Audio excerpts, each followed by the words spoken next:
Hi everybody, Lazy Gardener here, and today I'm just going to do a quick video on my 4 tips to properly using tomato cages. Now, tomato cages are much maligned by experienced gardeners who will tell you they're crap, or even worse than crap, and that you should never ever use them. And I don't happen to agree, especially if you can get them cheap or free, or you already have a lot like I did. I happen to inherit a bunch of these and I started using them. Before I tell you my tips, let me just tell you why I think they're so maligned and how my tips will address those issues. First thing that a problem with tomato cages is large tomato cages are 54 inches. Now that's 4.5 feet.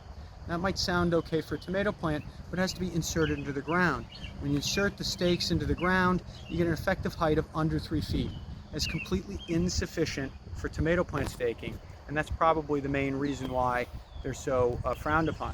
But on top of that, they're flimsy.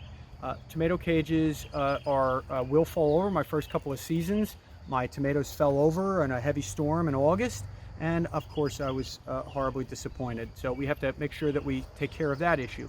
And the last thing is that they're not cheap. They're about $10 each for the good red coated ones, and that's kind of expensive. And when you do the whole setup that I'm going to show you, it can cost as much as $26 or $27 per tomato cage. I think that's too expensive unless you already have some of the stuff or can get it cheaper. But now let me show you the 4 tricks that I do to properly use tomato cages.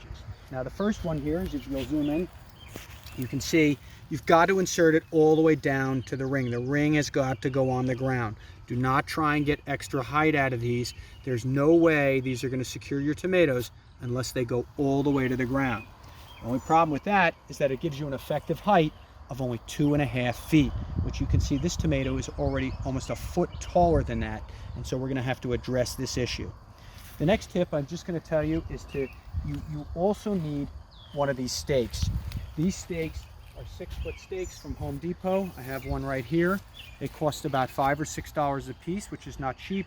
They have a piece of metal inside and are coated by this vinyl. You have to get the 6-foot ones or bigger because the other ones just will not last. These will last you for at least 4 or 5 seasons, if not longer.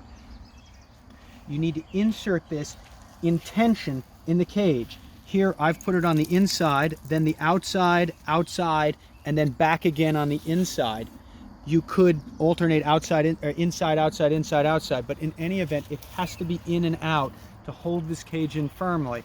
And then you need to hammer it in with a rubber mallet. Every good gardener should have a rubber mallet, and you need one of these, and you'll hammer them down. That will take care of the stability issue.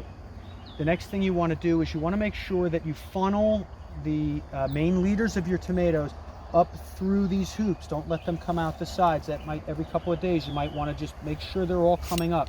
And you can prune your plants however you like, but you want to make sure that the main stalks come up through the center here, and then I'll let the side shoots grow into this area. And again, you prune the way you want to prune, but this is the most efficient way to use the space. The last thing that we are going to do is now address the height deficiency.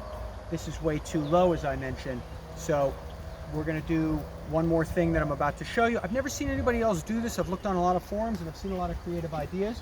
It's so super simple. If you can see, what I did here is I took a second cage, I put it on top of the first one, and I threaded it here through the pole. But I didn't just thread it through the pole. Here, show this pole here, and I'll show that one in a second. This pole here is threaded through, and then 3 zip ties. 1, 2, 3 in a triangle pattern. This is not going to go anywhere. I assure you this is going to last you all along, and this goes as high as 7 feet in terms of giving support to your tomatoes.